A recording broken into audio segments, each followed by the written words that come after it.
un discurso del primer ministro de la República Islámica de Pakistán, Su Excelencia Imran Khan. Pido protocolo que acompañe a Su Excelencia. Tengo el gran placer de dar la bienvenida al señor primer ministro de la República Islámica de Pakistán, a quien invito a dirigirse a la Asamblea General.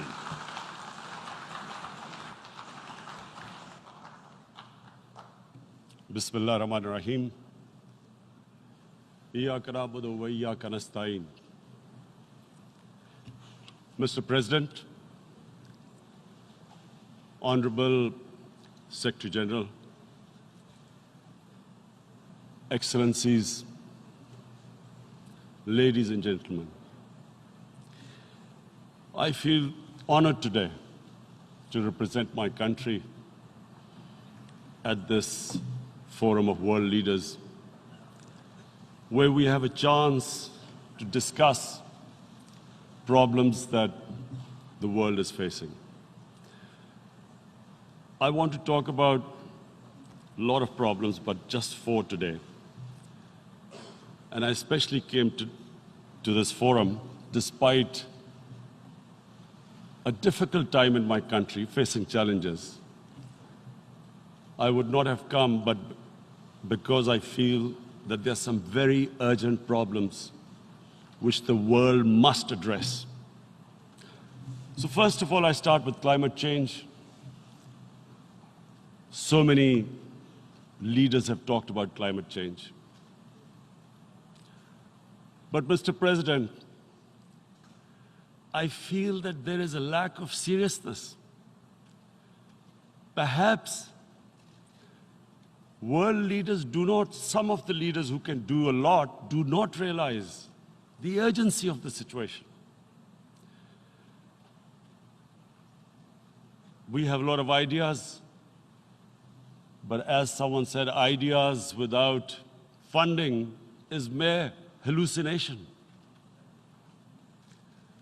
Pakistan, I'll give you start with my own country. Our country is amongst the top 10 nations in the world which are most affected by climate change. We depend upon our rivers. We are mainly an agricultural country. And 80% of the water in our rivers comes from our glaciers. The glaciers not just on the Pakistani side, even India. The river, the 80% of the water in Ganges and the Indian rivers also comes from the glaciers, from the Himalayan glaciers, Karakoram, Hindu Kush. And these glaciers are melting at quite a rapid pace. We detected already 5,000 glacial lakes in our mountains. And if this keeps going, if nothing is done, we are scared that humans are facing a huge catastrophe. In my country, when my party came to power in the province of KP, we planted 1 billion trees in 5 years. Now we've set ourselves a target of 10 billion trees in Pakistan. Idea being to counter the effects of global warming. But one country cannot do anything. This has to be a combined effort of the world. My optimism comes from the fact that humans, the Almighty has endowed humans with great powers. We can do anything, provided our survival instinct is stirred up. And this is really what I hope that the United Nations will take a lead in this. There must be more emphasis. Richer countries must be pushed. Countries that are responsible for, mainly are responsible for greenhouse gas emissions. They must be pushed because our country contributes minuscule amount to greenhouse gases. So I feel that the United Nations must take leadership in this. My second issue for me right now is even more critical. Mr. President, every year, billions of dollars leave the poorer countries and go towards rich countries.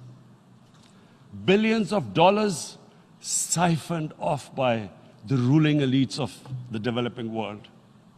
And they find their way into Western bank accounts, offshore accounts, tax havens, expensive properties hidden behind companies bought in Western capitals.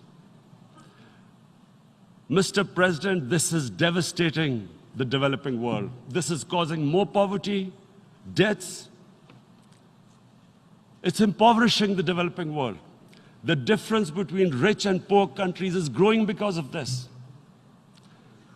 Money laundering, which happens because money leaves the poorer countries into rich countries, is not treated the same as, for instance, money from drugs or terror financing.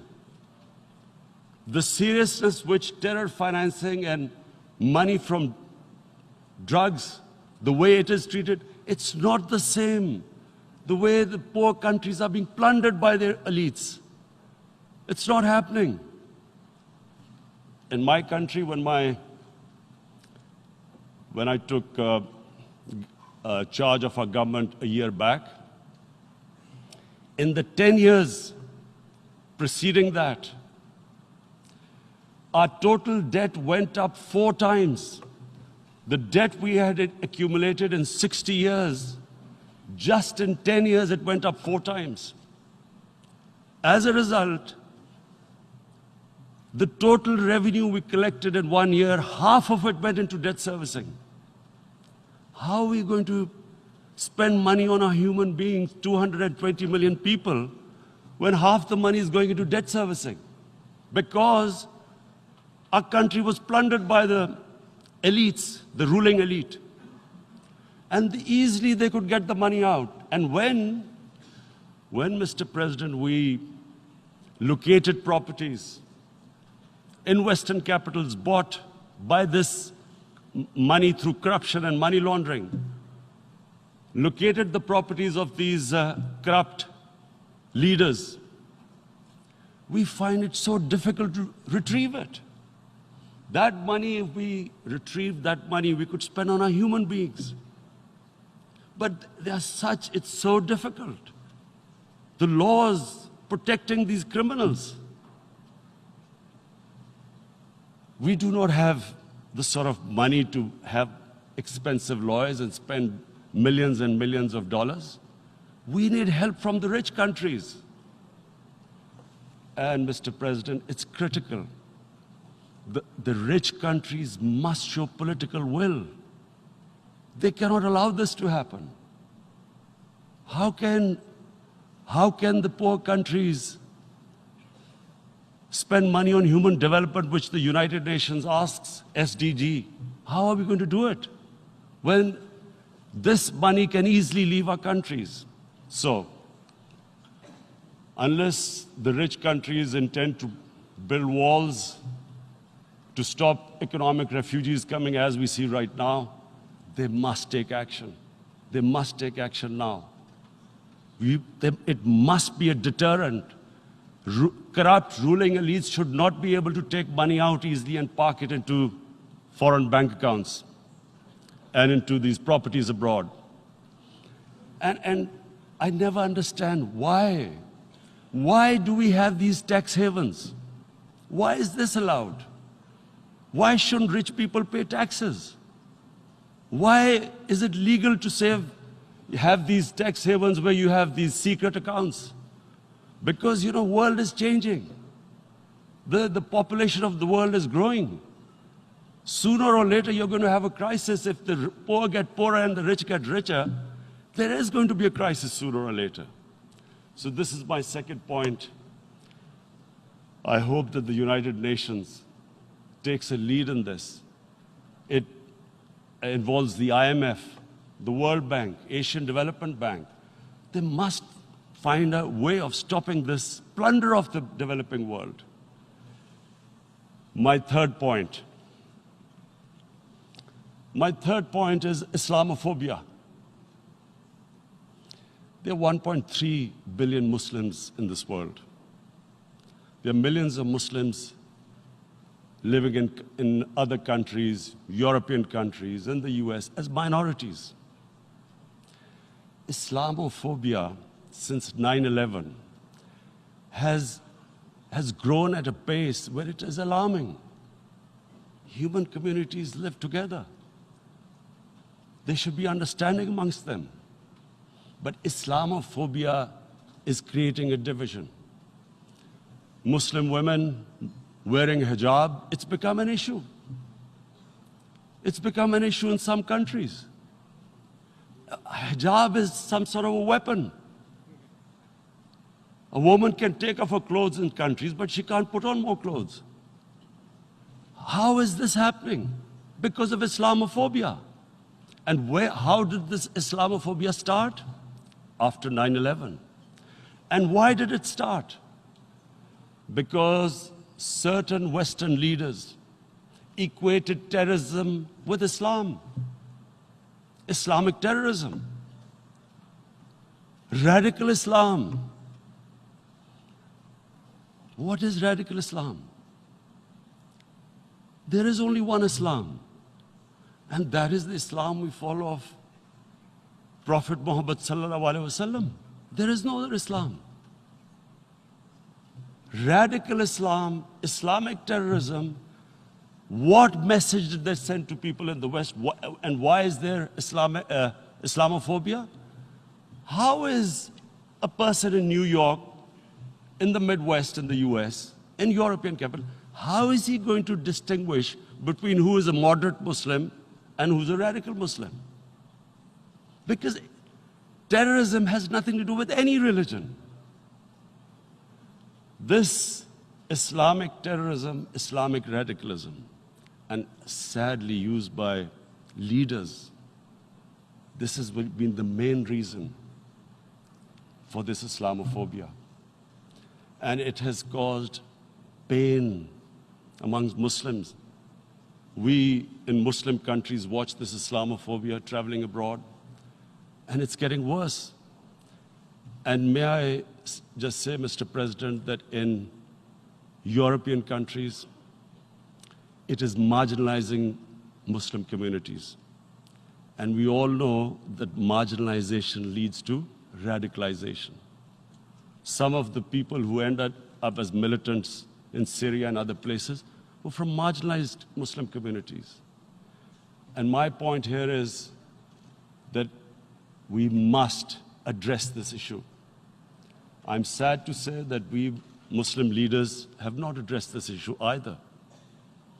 After 9/11, when this thing came about war against radical Islam, rather than Muslim leaders trying to explain to the West that there is no such thing as radical Islam, in all human communities, they are radicals.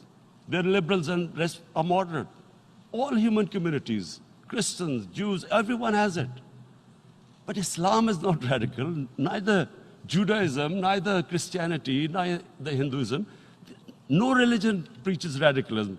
The basis of all religion is compassion and justice, which differentiates us from the animal kingdom. But unfortunately, the Muslim leadership was so scared of being called radical Islam that all of them became moderates. In Pakistan, we were in the eye of the storm, and our government coined a phrase called enlightened moderation. No one knows what it meant. But everyone started putting on Western suits that they were moderates, started speaking. Even those who didn't know English would speak English because they were moderates. No one had a clue what it was. Because we, in the Muslim world, did not explain to the West that there is no such thing as radical Islam. One of the reasons why after 9/11, Islam was supposed to be equated with terrorism was suicide attacks. Because the 9/11 bombers did a suicide attack, all sorts of theories came up that the Muslims are involved in suicide attacks because they will get virgin in heavens. Some came up with, what about women, suicide attackers? So this bizarre thing happened. No one explained. Suicide attacks and Islam were equated. No one did research that before 9/11, the majority of suicide attacks in the world were by Tamil tigers, who were Hindus. No one blamed Hinduism, and quite rightly. What has Hinduism got to do with what desperate people were doing in Sri Lanka? We all know about, we've seen films about Japanese kamikaze pilots at the end of the Second World War doing suicide attacks. No one blamed the religion. But here we were trying to prove we were moderates and not explaining to the West. But the most important thing I wanted to say here today, in explaining this Islamophobia, Mr. President, and I feel it's very important because I've spent, because of, I played professional sport in England, I spent a lot of time there. So I know how the Western mind works and how West views religion. So where the misunderstanding about Islam came. And one of the reasons it caused Islamophobia. That was, in 1989, this book was published, maligning, insulting, ridiculing our Prophet Muhammad sallallahu alaihi wasallam. And there was a reaction in the Muslim world. The West couldn't understand what was the problem.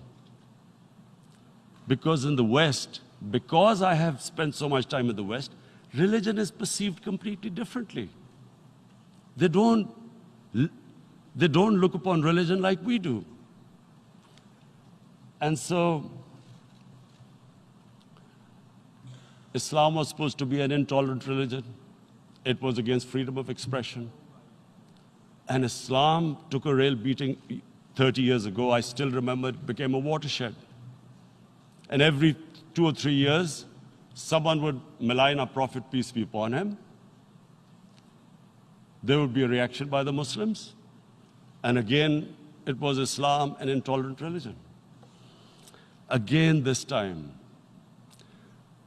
I blame a certain section of the people in the West who deliberately provoked this, knowing the impact it would have. But the majority of the people in the West didn't understand. This is where, again, Muslim leadership let the Muslims down. We should have explained to them what our Prophet, peace be upon him, means to us. So in 1 minute, I'll try and explain what he means to us. Our Prophet was the witness to the divine book, the Holy Quran. The Holy Quran is the book of guidance for Muslims, and the Prophet's life was living the Quran. He was an example of what the Quran guided us to be. So he is the ideal we all try to get to. The Prophet created the state of Medina, the first state in Islam. That state was the basis of a Muslim civilization which became the predominant civilization for the next 700 years. And what was that state? I hear such strange things about Islam, that it is against women, it's against minorities. The first state of Islam in Medina, it was the first time a welfare state was set up. The state took responsibility of the weak, widows, orphans, poor people, handicapped. It taxed the rich, spent the money on the poor. The state announced that all human beings are children of Adam, hence equal, whatever the color of their skin. the state announced, the Prophet announced that, and slavery, the whole system depended on slavery as it did for many years in the Western societies. The Prophet said that one of the greatest deeds is to free a slave. But because the society depended on slavery, he said, but if you have to treat them as an equal member of the family. And as a result, something happened in a Muslim world which hasn't happened in any other civilization. Slave dynasties appeared. Slaves became kings. The Mamluks, slaves who ruled Egypt. In India, there were slave dynasties. And then, with minorities, again, you hear that Islam is supposed to be against minorities. Let me just make this clear. In Islam, the Prophet announced that everyone was free to practice his religion. It was a sacred duty to protect the places of worship of all religions. He announced that every person is equal in front of law, whatever his religion or his color. And this incredible case, and I always quote this, that the fourth Khalifa, the head of state of Medina, he lost a court case against a Jewish citizen. So, number one, it showed there was a rule of law, no one was above law. And number two, that a Jewish citizen was an equal citizen. So, Mr. President, when a Muslim society is unjust to its minorities, it is going against the religion of Islam and our Prophet, peace be upon him. So, it is important to understand this. The Prophet lives in our hearts. When he's ridiculed, when he's insulted, it hurts. As we human beings understand one thing: the pain of the heart is far, far, far more hurtful than physical pain. And that's why the Muslims react. And I always thought that if I ever had this stage, I would try and explain this to the world community, especially to the Western community, because having lived in the Western community, people didn't understand this. When I first went as a teenager to England, there was a comedy film on Jesus Christ. It's unthinkable in Muslim societies.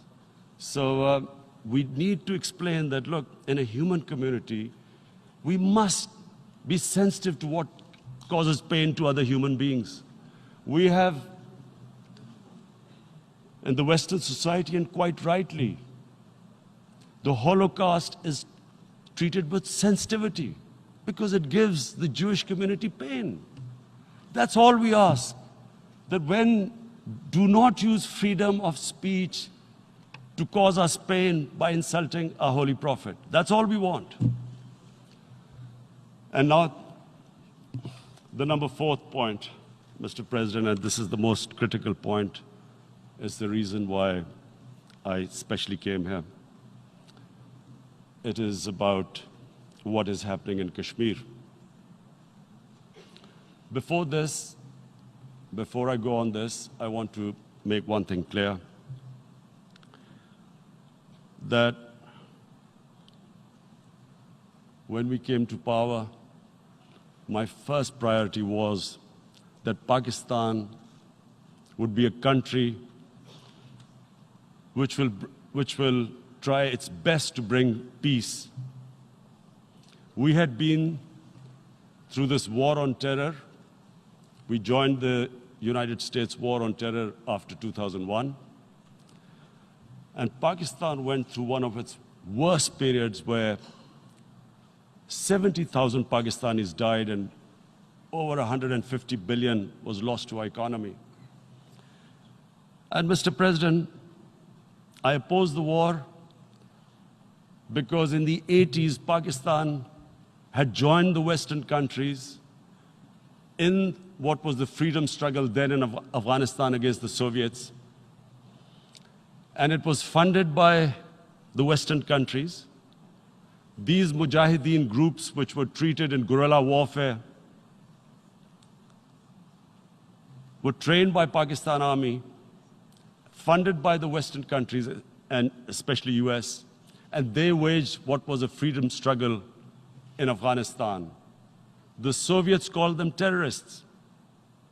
We called them freedom fighters. 1989, the Soviets retreated. The Americans packed up and left. Pakistan was left with these groups. Come 9/11, Pakistan joined the United States in this war on terror. And now our government was supposed to, the reason why I opposed joining this war, because here we had indoctrinated them in jihad, meaning freedom struggle against foreign occupation. Now, because we had joined the US, and the US had occupied Afghanistan, now we were supposed to tell them that, no, this is not freedom struggle and jihad, it's terrorism.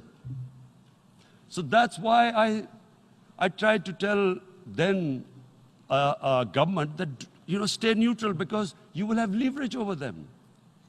You will be able to control them. But if you join them, you become collaborators, and they will attack you, which is what happened. They turned against us. We went through a nightmare. 70,000 people killed in a war we had nothing to do with. No Pakistani was involved in 9/11. Taliban were in Afghanistan. Al-Qaeda was in Afghanistan. What had we to do with it? 70,000 Pakistanis died. So when we came to power, we decided that we would dismantle what was left of these groups. And this decision was taken not just by us, but by all the political parties in Pakistan. Unfortunately, they didn't implement it. So we came to power, we decided to implement it, and we dismantled whatever was left of the groups. And I know that India keeps accusing us that there are these groups there. I would like the United Nations to send observers, see for themselves what we've done. No Pakistani government would have dared to do this because it would have created strife. But we decided that there would be no militant organizations in Pakistan. So I need to give you this background and to what I'm going to say later on. And secondly, we started mending fences. I invited the Afghan president. We developed a relationship with Afghanistan. We had problems with Iran. We mended fences there. And then India. Now let me just give you a little background about my relationship with India. Because of cricket, and cricket being it's a passion in the subcontinent, I had great following in India. I have friends in India, and I loved going to India. So immediately, when my party came to power, the first thing we did was to immediately reach out to India. And I spoke to President Modi, and I said, look, we have similar problems. Climate change, poverty, let's get together. Let's resolve our differences through trade. Let's build a relationship on trust. Prime Minister Modi told me that, there were terrorist attacks from Pakistan. I said, we have problems with you. There are terrorist attacks which we know are instigated by India in Balochistan. We caught a spy, Kulbhushan Yadav, who admitted what the sabotage going on in Karachi and Balochistan. So we said, look, let's leave that behind. Let's move forward. Our main priority should be our people. The highest number of poor people live in the Indian subcontinent. Unfortunately, didn't make any headways. Our foreign ministers were supposed to meet on this in the UNGA last year. India canceled it. We thought that it's their election coming up. It's a nationalist, ultra-nationalist party. it doesn't want to cozy up to Pakistan. So we thought, okay, we'll wait till the elections. Meanwhile, a 20-year-old Kashmiri boy, whose father said was radicalized by the security forces in Kashmir, blew himself up on an Indian convoy. Immediately, India blamed us. I spoke to the Indian public on television. I said, if you give us any iota of proof, we will immediately take action, because we've clamped down on these groups. Rather than sending us any proofs, they sent their jets in, they bombed us. We retaliated. A jet, 2 of their planes were shot down, 1 pilot bailed out in Pakistan. We immediately returned the pilot, saying that, look, we do not want any escalation. Rather than taking that as a peace gesture, the entire campaign, almost the entire campaign of Mr. Modi in the election was how he had taught Pakistan a lesson that jets had killed 350 terrorists. Complete lie. They had just killed about 10 trees of ours, which was quite painful given that, we are growing all these trees. He then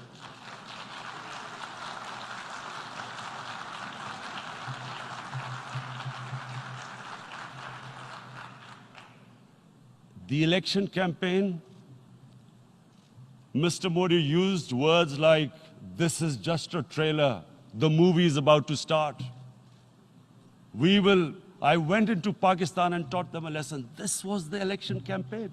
Okay, so we thought, us politicians make all these statements to win elections. So, okay, after elections, we'll get back to our normal relationship. Well, the moment the elections ended, we approached India, no response, but then we discovered they were trying to push us in the FATF blacklist to bankrupt us.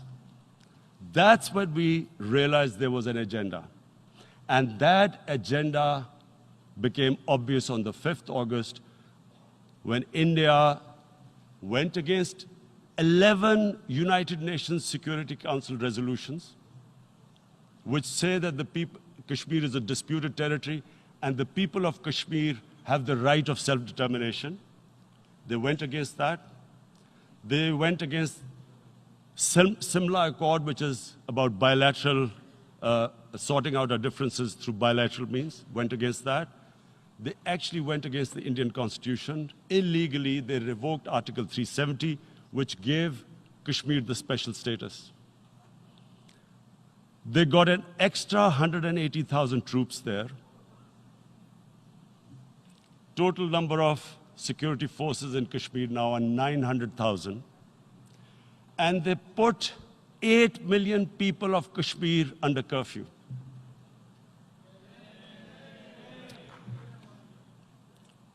Mr. President, now I just briefly want to make the people understand, how can anyone do something like this? And for that, I have to explain to you what is RSS. RSS, Mr. Narendra Modi is a life member of RSS. RSS was an organization that was inspired by Adolf Hitler and Mussolini, came about in 1925. They believed in racial purity, racial superiority. They also believed they were an Aryan race like the Nazi believed they were an Aryan race. All that I'm saying can be verified. This is the time of information revolution. You can Google all this, what I'm saying. But it is very important for me to explain this to you so you know what is happening in India. This RSS believed in the ethnic cleansing of Muslims from India. At one point, there was racial superiority of the Hindu race. Secondly, it was hatred for the Muslims and for the Christians, because they believed that this golden age of Hindu civilization was stopped because of Muslim rule centuries back and then the British rule of India. So it was racial superiority and hatred for Muslims and Christians. This is openly stated. You look at the founding fathers of RSS, Golwalkar and Savarkar. Just Google them and you'll find out. And this ideology of hate is what murdered the great Mahatma Gandhi in 1948. It was this ideology of hate that made Narendra Modi in 2002 do a pogrom against Muslims in Gujarat when he was the chief minister. He allowed 3 days for these RSS goons who were inspired by the Hitler brown shirts. They actually wear brown shirts. This RSS, the Congress Home Minister gave a statement that in RSS camps, terrorists are being trained. And these terrorists butchered 2,000 Muslims and 150,000 Muslims were made homeless. Narendra Modi could not travel to the US because of that. And I need to make you understand this background before I explain to you that what sort of a mindset would lay siege to 8 million people with 900,000 troops. Women, children, sick people, locked in as animals. In fact, of what I know of England, if 8 million animals were locked in, the RSPCA would have made a lot of noise about it. These are human beings.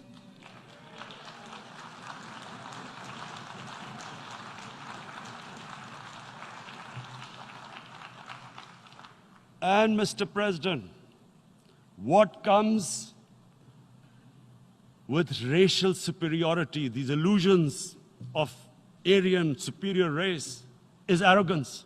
The two go together. And it's arrogance that makes people make mistakes and do stupid things. Cruel things like what Narendra Modi has done. It's sheer arrogance.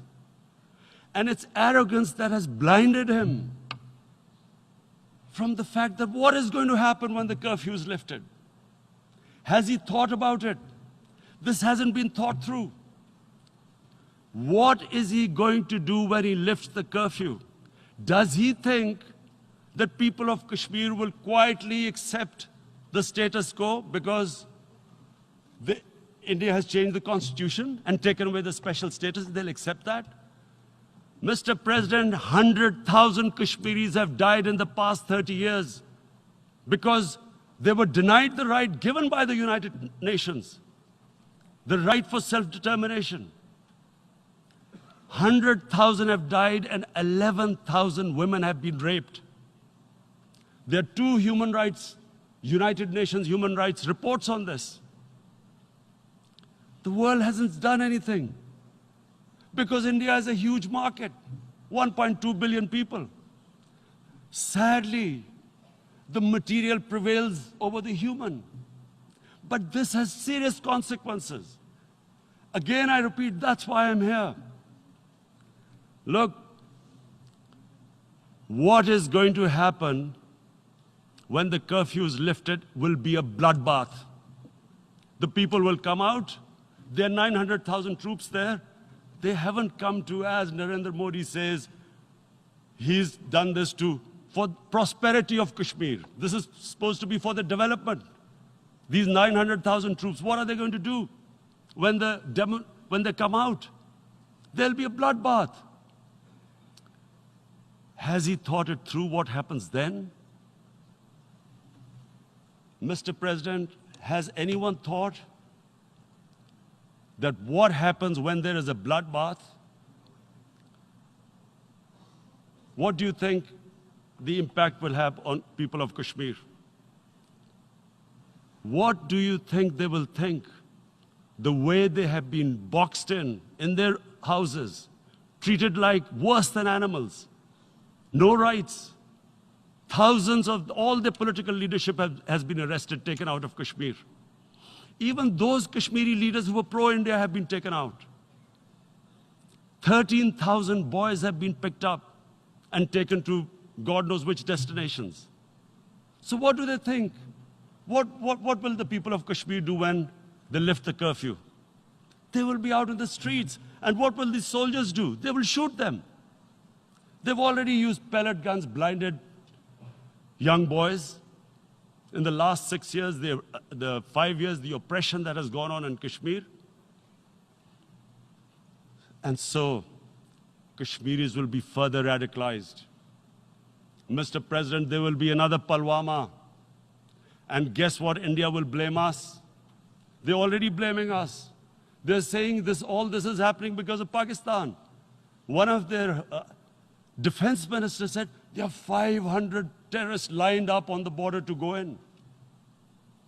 Why would Pakistan send 500 terrorists when there are 900,000 troops? What impact are they going to make? What will they do? And why would? Don't we know that the moment there is some terrorist attack, all that will happen is there'll be further cruelty and oppression of the people of Kashmir. We will just give the 900,000 troops to further crush the people of Kashmir. And then we'll give the Indian government an excuse that, look, Pakistan is a terrorist state, and this mantra that has gone on, Islamic terrorism. The moment you use this catchword, Islamic terrorism, the whole world turns away. No one talks about human rights. You can do whatever you want, which is what has happened in Kashmir, because they keep using this word, Islamic terrorism. And this is what they're doing right now. What do we benefit from further increasing the cruelty on the people of Kashmir? And why would we want this? But there is no other narrative left for India. As when they lift the curfew, whatever happens, Pakistan will be blamed, and there is always a danger of another Pulwama. They might come and bomb us again, and then another cycle might start. And what does Narendra Modi think? That 180 million Muslims of India are thinking right now. Aren't they watching these Kashmiris stuck inside for 55 days they've been stuck in? Aren't they watching? What do you think? Don't you think that the Muslims will be radicalized in India? And I'm talking about 180 million people. And when they get radicalized, there will be some incident in India somewhere down the line. Again, we will be blamed. And I'm warning you right now, again, we will be blamed.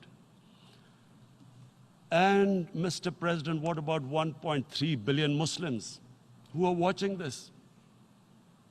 And they know that it is only happening in Kashmir because they're Kashmiri Muslims. This is not happening to Kashmiri Hindus. They know that this is happening because of their religion. So what do you think they will be thinking?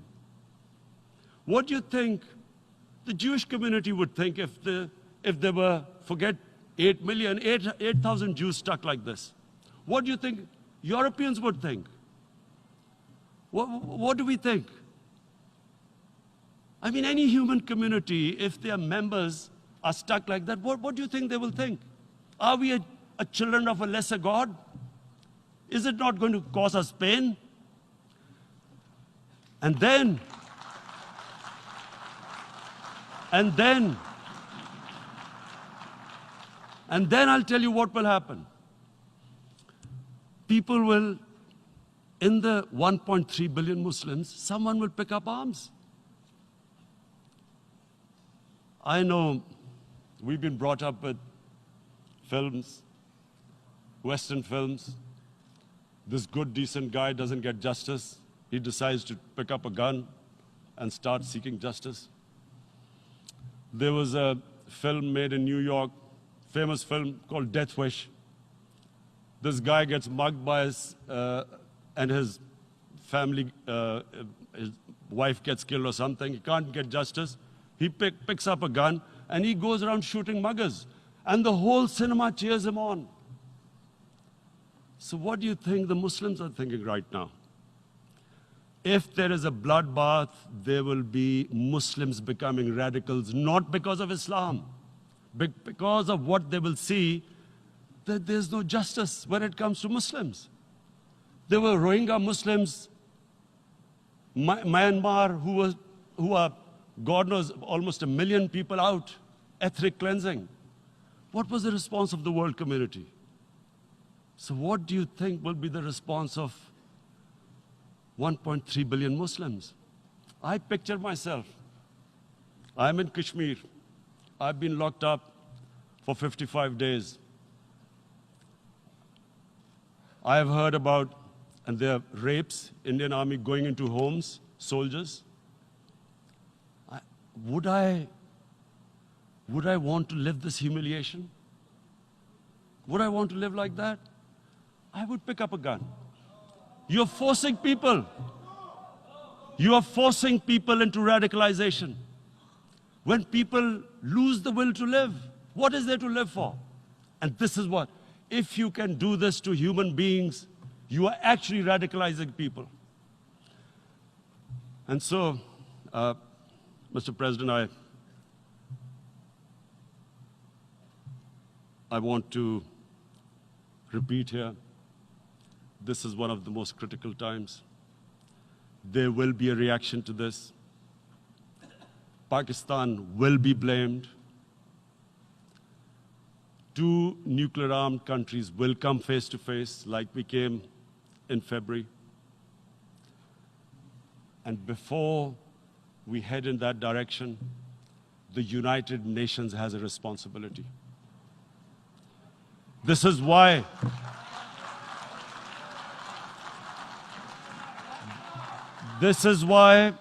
the United Nations came into being in 1945. You were supposed to stop this happening. I feel we are back to 1939, Munich. Czechoslovakia has been taken, annexed.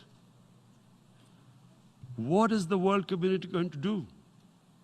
Is it going to appease a market of 1.2 billion, or is it going to stand up for justice and humanity?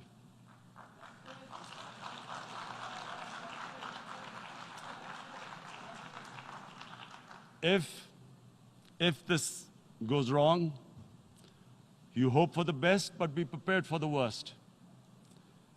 If a conventional war starts between the 2 countries,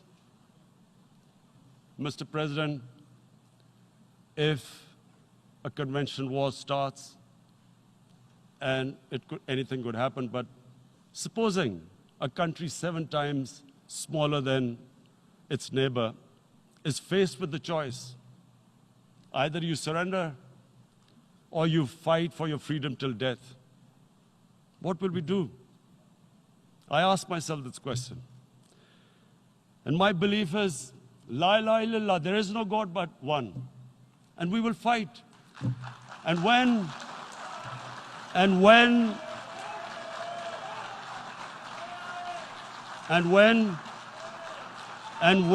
a nuclear-armed country fights to the end, it will have consequences far beyond the borders. It will have consequences for the world, which is why I repeat I'm here. Because I'm warning you, it's not a threat, it's a